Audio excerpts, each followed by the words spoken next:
Assalamualaikum warahmatullahi wabarakatuh. Perkenalkan, nama saya Magil Fatoni dengan NIM 21106511138. Saya di sini akan menjelaskan tentang kriptografi, di mana ini adalah tugas dari mata kuliah keamanan informasi.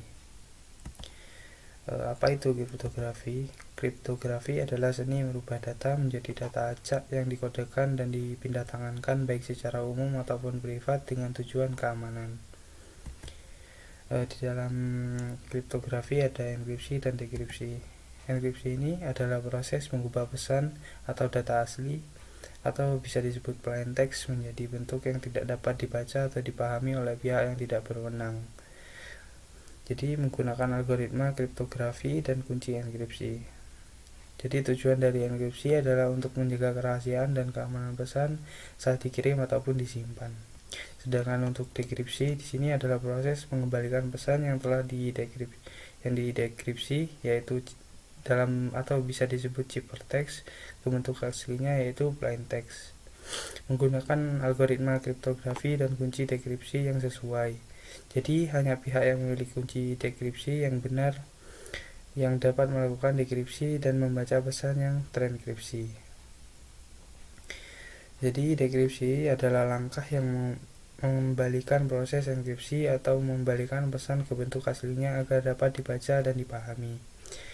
Jadi penting untuk kita ketahui bahwa enkripsi dan dekripsi itu membutuhkan kunci yang sesuai. Kunci ini bisa berbentuk simetris ataupun asimetris. Untuk simetris dan asimetris akan dibahas di slide selanjutnya. Jadi pemilihan algoritma enkripsi yang kuat dan pengelolaan kunci yang baik sangat penting untuk memastikan keamanan data.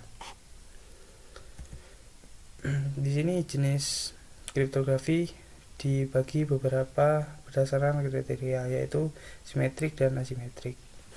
Untuk kriptografi simetrik itu, dalam kriptografi simetrik kunci yang sama digunakan untuk melakukan enkripsi dan dekripsi menggunakan algoritma seperti DES atau Data Encryption Standard atau AES atau Advanced Encryption Standard. Untuk kriptografi asimetrik ini adalah juga dikenal sebagai kriptografi kunci publik. Pasangan kunci yang berbeda digunakan untuk enkripsi dan dekripsi. Kunci publik digunakan untuk enkripsi, sementara kunci pribadi yang terkait digunakan untuk dekripsi. Jadi contohnya algoritma seperti RSA dan ECC. Di sini cara merubah plain text menjadi ciphertext. Yang pertama, pilih algoritma enkripsi. Algoritma enkripsi seperti AES, DES, dan RSA digunakan untuk mengubah plain text menjadi ciphertext. Terus yang kedua, tentukan kunci enkripsi. Kunci enkripsi adalah nilai yang digunakan oleh algoritma enkripsi untuk mengubah plain text menjadi ciphertext. Kunci enkripsi biasanya merupakan deretan angka atau karakter dengan panjang tertentu.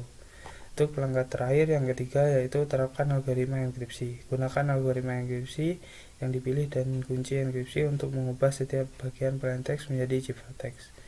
Jadi proses ini melibatkan operasi matematika dan substitusi karakter sesuai dengan aturan yang ditetapkan oleh algoritma enkripsi.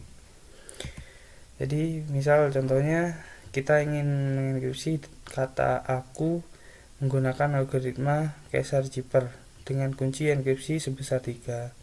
Jadi dalam Caesar-Cipher ini setiap karakter digeser maju 3 langkah dalam urutan alfabet.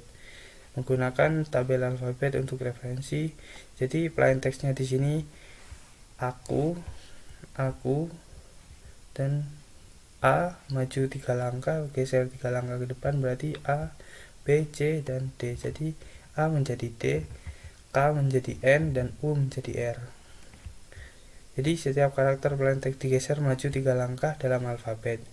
Jadi sehingga A itu menjadi D, K menjadi N, dan U menjadi R. Dan untuk mendekripsi atau sebaliknya ciphertext menjadi plain text, prosesnya sama tetapi dalam arah yang berlawanan digunakan. Jadi kunci dekripsi yang sama dengan kunci enkripsi digunakan untuk membalikan perubahan yang dilakukan oleh algoritma enkripsi. Jadi untuk mendekripsi ciphertext menjadi plaintext kembali proses yang sama tapi dalam arah berlawanan yang digunakan. Kecuali kunci dekripsi yang sama dengan kunci enkripsi digunakan untuk membalikan perubahan yang dilakukan oleh algoritma enkripsi.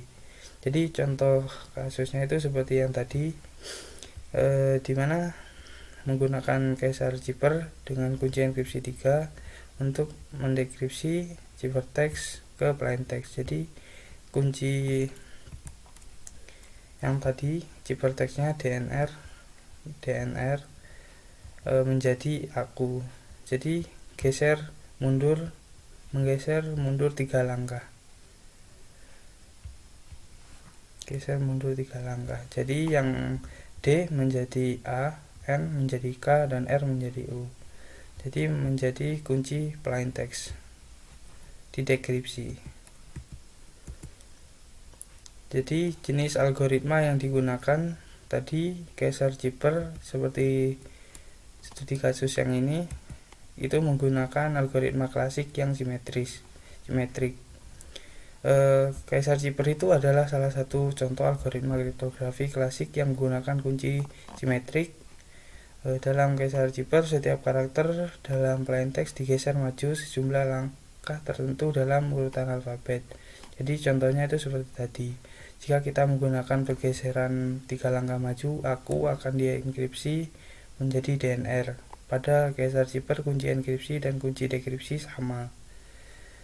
Untuk contoh algoritma modern yang simetris menggunakan AES. Jadi AES itu adalah salah satu algoritma kriptografi simetrik yang lebih kuat dan kompleks. AES itu menggunakan blok-blok Cipher dengan ukuran 128 bit, 192 bit, ataupun 256 bit untuk mengoperasikan plaintext dalam blok-blok yang sama besar.